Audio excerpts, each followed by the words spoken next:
بسم اللہ الرحمن الرحیم۔ اس خطہ زمین کو بیت المقدس، بیت المقدس اور ایلیا کے نام سے اہل اسلام جانتے ہیں۔ ٹھیک۔ اس خطے میں 1000 انبیاء کرام علیہم السلام کے مزارات ہیں۔ مسجد اقصی جو اس روئے زمین پر اللہ کی عبادت کا دوسرا گھر، جسے اللہ کے فرشتوں نے سب سے پہلے تعمیر کیا۔ حضور علیہ السلام سے پوچھا گیا یا رسول اللہ صلی اللہ علیہ وسلم، اللہ کی روئے زمین پر پہلی مسجد کون سی ہے؟ فرمایا خانہ کعبہ۔ فرمایا اس کے بعد نبی کریم صلی اللہ علیہ وسلم ارشاد فرماتے ہیں کہ اس کے بعد 40 برس کے بعد مسجد اقصی کو تعمیر کیا گیا۔ سب سے پہلی تعمیر مسجد اقصی کی فرشتوں نے کی، دوسری تعمیر حضرت آدم علیہ السلام نے فرمائی، اور پھر اس کے بعد اللہ تبارک و تعالیٰ کے فرشتوں نے اس مسجد کی تعمیر فرمائی ہے۔ اسی خطے میں قبۃ الصخرہ، جسے ڈوم آف دا راک کہا جاتا ہے، اس کے نیچے وہ مقدس چٹان ہے جہاں سے نبی کریم صلی اللہ علیہ وسلم 7 آسمانوں کے لیے معراج پہ تشریف لے گئے، اور یہ وہ مقام ہے کہ حدیث کے مطابق آپ کی دعا روئے زمین پر کہیں اور قبول نہ ہوتی ہو، یہاں 2 رکعت نماز نفل پڑھ کے دعا کریں، اللہ کی بارگاہ میں مقبول ہوتی ہے۔ اسی جگہ پر جس خطے کو ہم قبۃ الصخرہ کہتے ہیں، اس کے بالکل قریب قبۃ النبی ہے۔ اس کے نیچے ایک مصلی ہے جہاں حضور علیہ السلام نے 1,24,000 انبیاء علیہ السلام کی امامت فرمائی۔ قبۃ الصخرہ کے جو گولڈن رنگ کا جو باقاعدہ گنبد بنا ہوا ہے، اس کے بالکل قریب ایک اور گنبد ہے جو ہمارے ہاں عمومی طور پر لوگوں کی نظروں سے پوشیدہ ہے، تو اس کے نیچے ایک مصلی ہے، اسے قبۃ النبی کہا جاتا ہے۔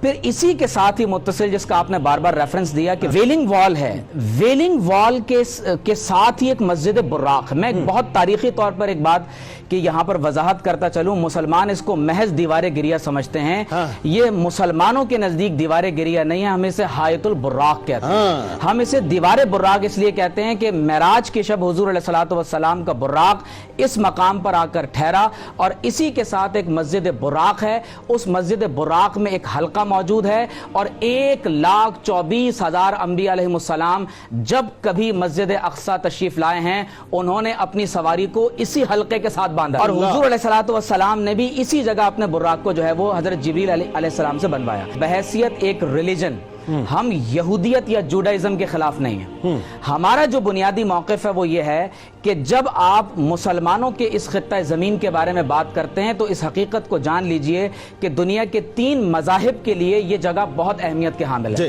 یہاں بیت اللحم ہے جہاں مسیح علیہ السلام کی جائے پیدائش ہے، یہاں قبۃ مہدی عیسیٰ ہے جہاں عیسیٰ علیہ السلام کا جھولا یا وہ مقام جہاں وہ پیدائش کے بعد کھیلا کرتے تھے، یہیں پر ہی کنیسۃ القیامہ ہے۔ اکارڈنگ ٹو کرسچینٹی یہاں پر عیسیٰ علیہ السلام کو ایک خاص مقام پر مصلوب کیا گیا، اور وہیں سے وہ دوبارہ زندہ ہو کر آسمانوں پر چلے گئے، اسے کنیسۃ القیامہ کہتے ہیں۔ اور اسی خطے کے اندر آپ اگر جینیسس چیپٹر 15 ورس 18 کا مطالعہ کریں تو لکھا ہوا ہے کہ then and there the Lord made a covenant with Abraham۔ اسی وقت خدا نے ابراہیم علیہ السلام سے ایک وعدہ کیا، he said I promise to give your descendants all this land from the border of Egypt to the river of Euphrates۔ کہ خدا نے حضرت ابراہیم علیہ السلام سے یہ وعدہ کیا کہ میں آپ کی نسلوں کو دریائے نیل سے دریائے فرات تک کا ایک حصہ بطور حکومت عطا فرماؤں گا۔ نیل مصر میں ہے، فرات عراق میں ہے۔ قابل توجہ بات یہ ہے کہ اللہ تعالیٰ نے یہ پیشن گوئی ابراہیم علیہ السلام کی نسل میں حضرت اسماعیل علیہ السلام کی اولاد میں پوری فرما دی۔ It is a declaration of war against Islamic states۔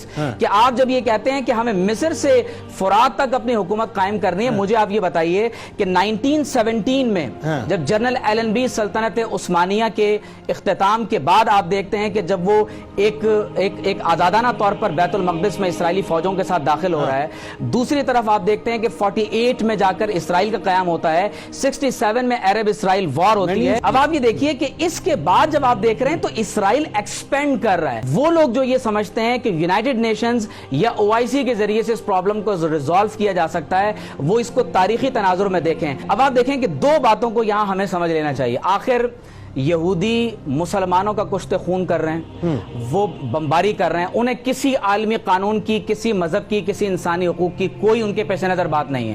اور یہاں میں بار بار وضاحت کر رہا ہوں کہ یہاں یہودیوں سے مراد زائنسٹ ہیں، اشکنازی جوز ہیں، جو مسلمانوں کا کشت خون ہی نہیں کر رہے بلکہ پوری دنیا کو تہو بالا کر رہے ہیں۔ وجہ کیا ہے؟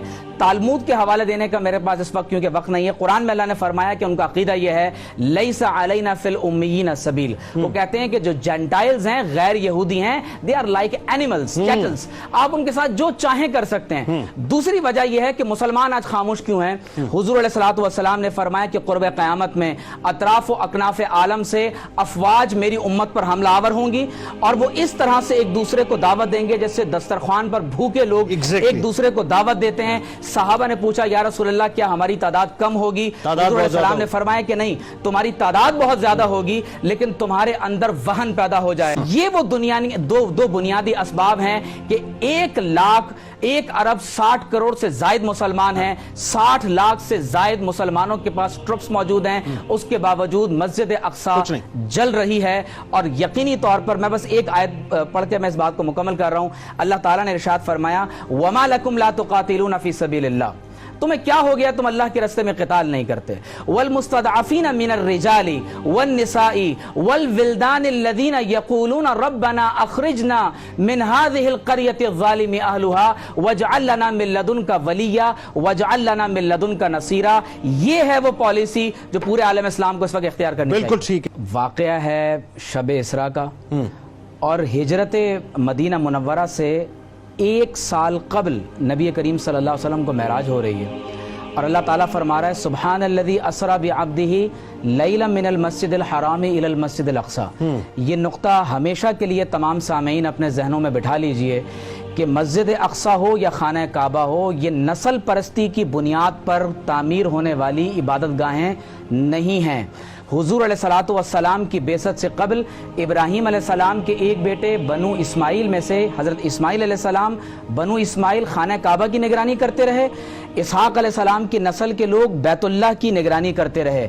لیکن جب اللہ نے اپنے آخری نبی کو مبعوث فرما دیا اور انہیں پروردگار عالم نے شب اسراء کو معراج عطا فرما دی، تو یہ بات طے ہو گئی کہ اب قیامت تک حضرت ابراہیم علیہ السلام کی نسل میں بیت اللہ ہو یا مسجد حرام اور بیت المقدس ہو، ان دونوں کی نگرانی اللہ کے آخری نبی محمد الرسول اللہ صلی اللہ علیہ وسلم کے دین کے مطابق کی جائے گی۔ اب کل قیامت کی جتنی بھی علامات ہیں آپ دیکھیے حضور علیہ السلام کیا فرما رہے ہیں۔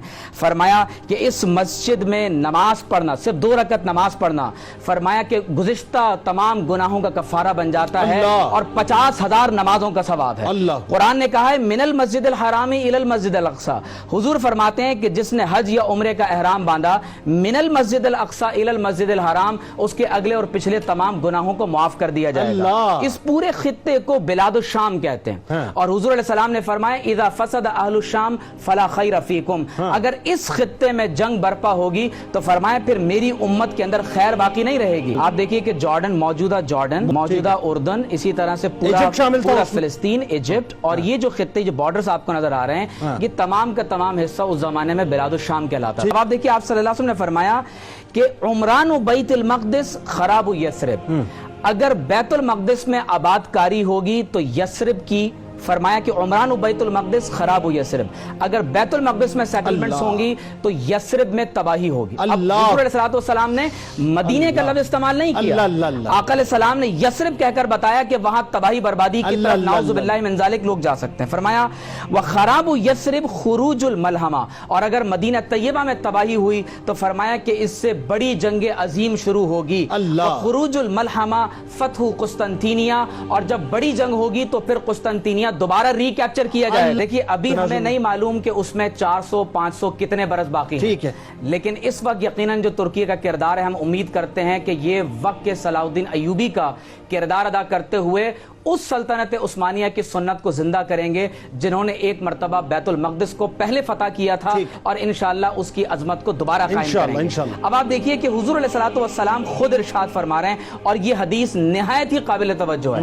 فرمایا کہ تخرج من خراسان رایات سود، فرمایا خراسان سے سیاہ جھنڈے نکلیں گے، یہ لا یردھا شیئن حتی تنصب بإیلیا، فرمایا کہ ان سیاہ جھنڈوں والوں کو کوئی نہیں روک سکے گا یہاں تک کہ ان جھنڈوں کو بیت المقدس پر نصب کر دیا جائے گا۔ افغانستان اس کا ہارٹ ہے نا، اور پاکستان کا جو پورا قبائلی بیلٹ ہے سارا، ٹھیک ہے، تو اس سے یہ بات معلوم ہوتی ہے کہ اس بشارت میں بالخصوص پاکستان کا وہ حصہ جو آپ کو قبائلی بیلٹ میں نظر آتا ہے، افغانستان کا حصہ، کہ فاروق اعظم رضی اللہ تعالی عنہ نے جب بیت المقدس کو صلح کے ساتھ فتح کیا ہے، امان لکھ کر دی ہے، فرمایا ان کی جان مال عزت آبرو، ان کی صلیب ان کے کنیسہ کو امان ہے، اور فرمایا ایک جملہ ہے، فرمایا وَلَا يَسْكُنُوا بِإِيلِيَ مَعَهُمْ أَحَدٌ مِّنَ الْيَهُودِ، فرمایا یہودیوں کو یہاں رہنے کی اجازت نہیں دی جائے گی۔ اور فاروق اعظم نے جب بیت المقدس کو فتح کیا تو پالیسی سٹیٹمنٹ قیامت تک کے مسلمانوں کو دیا ہے، فرمایا اِنَّا كُنَّا أَذَلُّ قَوْمٍ،